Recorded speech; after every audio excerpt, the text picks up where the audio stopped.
Ya, selamat sore. Kita ketemu lagi di Ngobraspol, melanjutkan diskusi kita dengan Bu Chandra. Selamat sore, Bu. Sore, Pak Paul. Minggu lalu, sekarang kita akan masuk kepada lebih dalam lagi tentang permasalahan yang Ibu hadapi hari ini. Ya, Pak. Selamat datang, Bu. Thank you, Pak Paul. Sehat, Bu ya? Sehat. Puji Tuhan, Ya, puji sehat, Tuhan. Pak. Kita semuanya sehat ya, Bu. Saya mau tanya sama Ibu, udah sampai mana nih proses persidangannya, Ibu? Ya. Tanggal berapa ya? 21. Tanggal 2 minggu lalu. 2 minggu lalu. Ya. 1 minggu lalu. 1 minggu Iya, lalu. 1 minggu lalu itu terakhir sidang. Ya.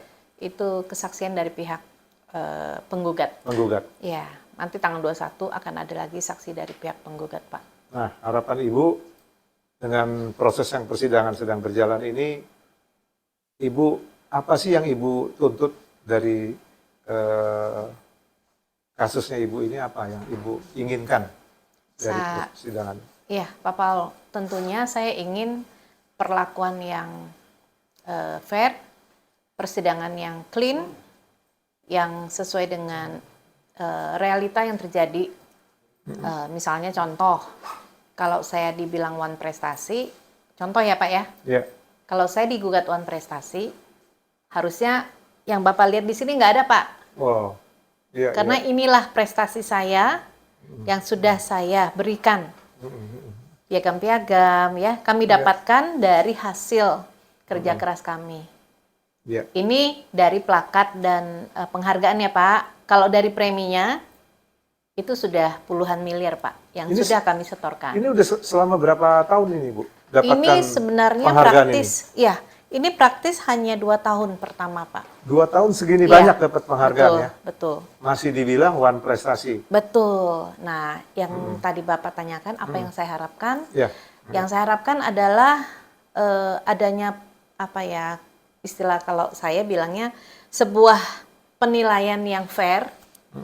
Dengan kenyataan yang sudah terjadi. Jadi artinya saya berharap baik hakim maupun siapapun lah yang berhak untuk membuat keputusan melihat dengan jelas kasus ini dengan baik dan bukti-bukti yang ada. Ya, tapi Ibu siap ya dengan semua bukti-bukti? Siap Pak. Ibu siap bahwa Ibu sudah bisa membuktikan kepada pihak tergugat? Pihak penggugat bahwa Ibu tidak wan prestasi. Sudah saya berikan bukti itu. Nah, pertanyaan selanjutnya Bu, dengan prestasi ada plakat, ada piala, ada piagam ini dalam bentuk penghargaan dari penggugat. Betul. Berarti Ibu sudah menguntungkan penggugat ya, perusahaan penggugat. Ibu bisa ceritakan keuntungan itu dalam bentuk kalau dirupiahin itu puluhan M. Coba Ibu bisa jelasin nggak seperti apa? Ya, jadi ini kan plakat yang didapatkan oleh tim dan saya dan tim. Plakat ini didapatkan kalau kita mencapai target yang diberikan oleh perusahaan. Ada yang namanya MDRT, ada yang namanya Sunrise, ya. Kemudian top recruiter, top leader. Nah, kita sudah dapatkan Pak. Yang paling besar itu yang di belakang ya Pak, plakat yang paling besar itu top agency director 2019. Nah, itu semuanya dinilai dari apa? Dari ketentuan pendapatan premi. Pendapatan premi. Iya, jadi misalnya contoh MDRT nih Pak, MDRT plakat ini Andri Wijaya ini dia berhasil mencapai pendapatan premi dalam setahun waktu itu 550 juta dalam per satu orang. Ya. Iya. Nah, jadi ini kalau siapa yang dapat 550 dia akan menjadi MDRT di tahun tersebut. Nah, sedangkan tadi saya bilang puluhan M itu adalah total premi yang diberikan oleh PT SBM kepada penggugat ini. Premi pertama saja itu 23 M. 23 M. Yes. Premi pertama. Iya. Kalau di asuransi itu preminya tidak jarang yang bayarkan dalam 1 tahun saja Pak. Jarang sekali. Ya, jadi ada single premi tapi itu memang sekali, tapi perhitungannya single premi itu berbeda. Jadi misalnya contoh premi orang bayar 100 juta. tahun pertama. Nah, kalau dia mengambil program 5 tahun, artinya perusahaan akan menerima tahun keduanya 100 lagi. Tahun ketiganya 100 lagi. Jadi kalau 5 tahun dia bayarkan, berarti perusahaan terimanya bukan 100, Pak, tapi 500. Nah, tadi 23M itu yang diambil hanya yang 100, yang hanya premi tahun pertama. Tahun pertama. Iya. Belum tahun kedua, ketiga, Belum, keempat. belum. Di luar Pokoknya itu. udah miliaran lah ya Bu ya, yang sedang ditangani oleh pengadilan saat ini. Sehat Pak Andi? Sehat, Ya. alhamdulillah sehat Pak. Gimana kasus sudah masuk dalam tahapan apa Pak Andi persidangan ini? Untuk kasus klien kami, Bu Chandra Dewi, kemarin pada tanggal 7 Juni 2023 sudah masuk kepada agenda pembuktian, yaitu saksi. Namun saksi di sini adalah saksi yang dihadirkan oleh penggugat ya. Tuh. Jadi waktu kemarin tanggal 7 Juni sidang kami itu saksi dari tergugat si penggugat ada 2 orang, yaitu terdiri dari head office support dan legalnya. Ya, pada dasarnya sih kesaksian mereka ya kami menilai sih ya tidak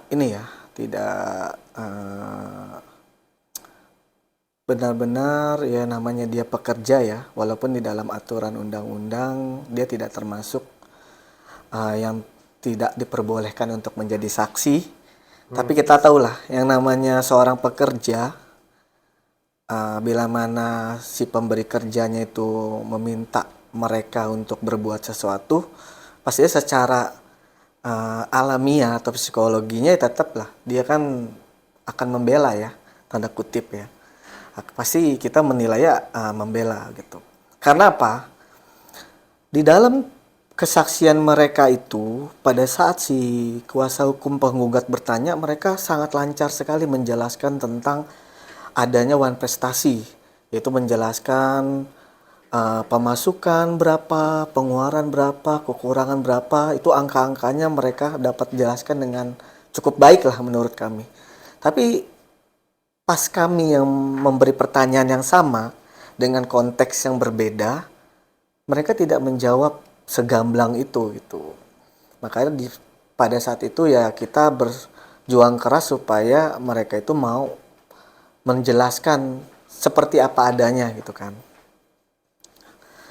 Di dalam kesaksian tersebut kita menilai ada hal-hal yang mereka masih tutupi terkait tentang kesepakatan yang dibuat sama klien kami, Bu Chandra Dewi, yakni pada saat penandatanganan kesepakatan pertama ya.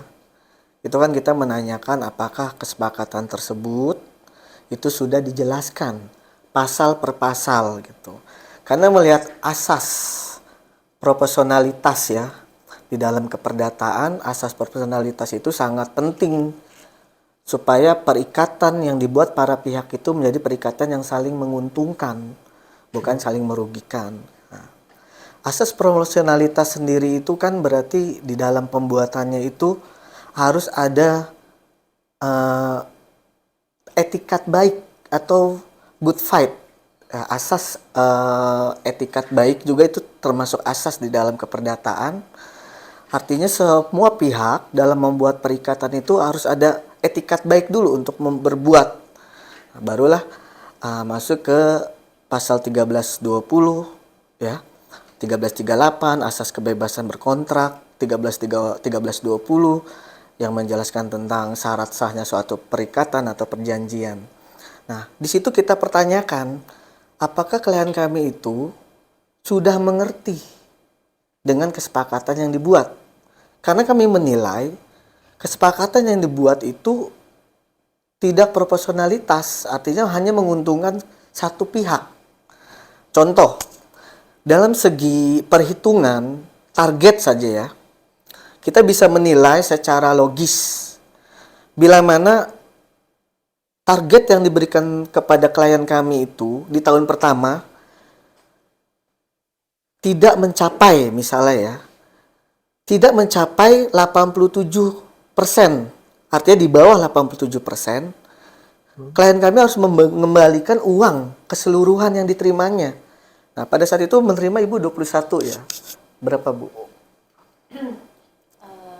Berikut dengan dana untuk setup office dan lainnya kurang lebih 22,1. 22,1 miliar tersebut kalau dilihat dari perjanjian yang mereka dalilkan itu kalau tidak mencapai target 80% ya. 80% di bawah 80% itu harus mengganti 100%.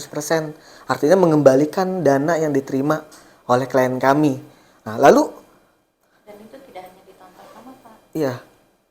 Ada tahun-tahun berikutnya seperti itu. Jadi perjanjian itu di tahun-tahun kedua tahun berikutnya, 3 tahun berikutnya, keempat tahunnya itu dia harus 100% terus berarti kan di sana. Atau minimal di atas 80%. Kalau di bawah 80%, klien kami harus mengembalikan. Nah, di sana pada saat persidangan mereka mendalilkan klien kami itu dari tahun pertama sudah tidak mencapai target 100%, jadi hanya 87 ya Bu ya. 87% berarti dia proporsional kata mereka gitu. Proporsionalitas saya tanya kan, berarti klien kami harus kembalikan sebesar permintaan dia 21,7 sekian miliar.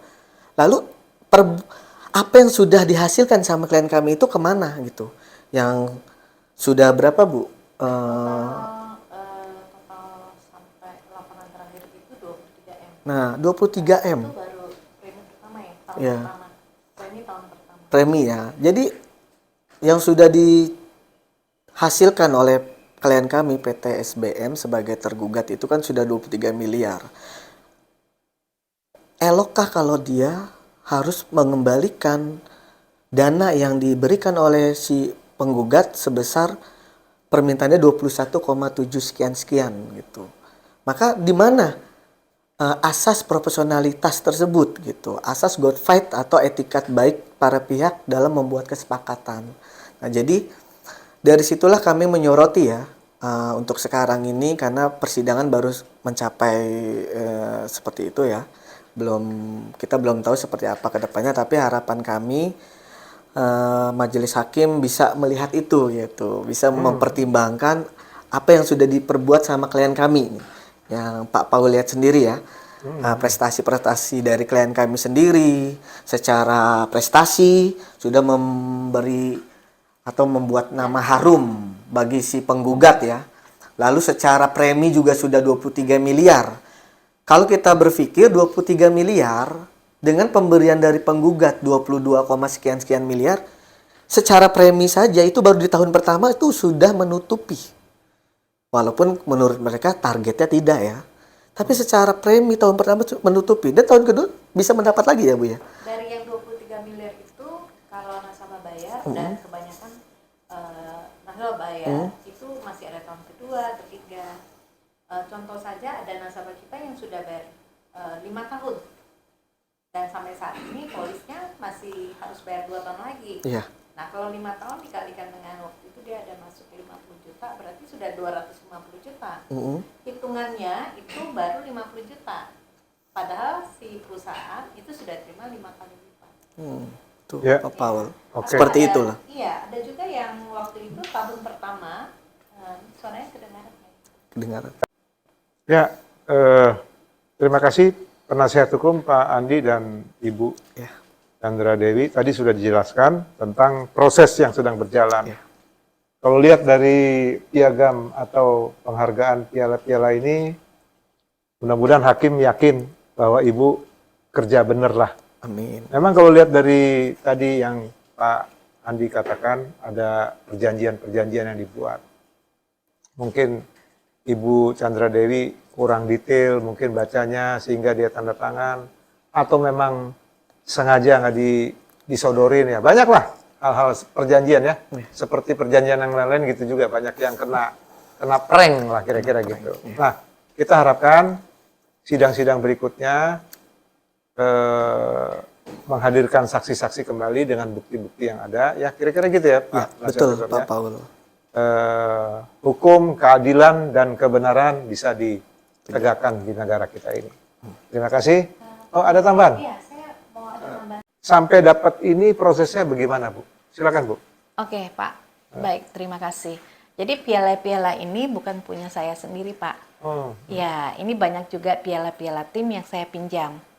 Ya, karena saya ingin menunjukkan bahwa saya membangun bisnis di perusahaan ini bukan saya pribadi. Saya merekrut banyak sekali leader dan tim di bawahnya. Sebagai informasi, total agent yang saya rekrut itu adalah 428 orang. Itu dalam waktu 2 tahun pertama. Jadi bukan kerja yang mudah ya Pak. Kita harus memberikan training, kita harus meyakinkan tim untuk bergabung yang tadinya belum bergabung, kita ajarin. Nah, inilah hasilnya.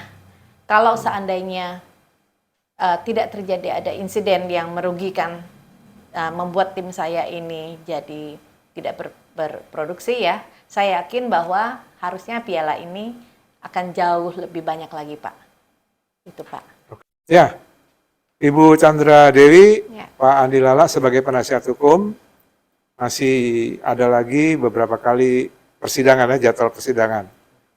Nah, apa harapan daripada Ibu dan harapan dari Pak Andi dari proses persidangan yang sedang berjalan ini? Harapan saya, kasus saya ini bisa diadili seadil-adilnya. Dan saya juga berharap semoga kejadian saya ini tidak dialami oleh rekan-rekan seprofesi dengan saya, teman-teman di asuransi. Semoga tidak mengalami hal yang saya alami saat ini. Terima kasih. Ya, harapan kami mewakili klien kami ya Pak Paul, ya artinya kami ingin persidangan yang nanti dijalankan itu benar-benar persidangan yang fair ya. Persidangan yang benar-benar mencerminkan untuk mencari keadilan, kebenaran. Jadi kita pun berharap seperti itu ya. Jadi kita nggak mau membuat-buat sesuatu yang dibuat-buat. Jadi kita memang seperti itu adanya, memang seperti itu keadaan klien kami, perbuatan klien kami. Jadi ya kita sangat optimis ya, majelis hakim melalui pengadilannya bisa memberikan keadilan untuk klien kami. Seperti itu Pak Paul. Baik Pak Andi, selaku penasihat hukum, Ibu Chandra Dewi, kita berharap hukum dapat ditegakkan di negara kita. Amin Pak Paul. Sampai ketemu kembali di Ngobras Pol.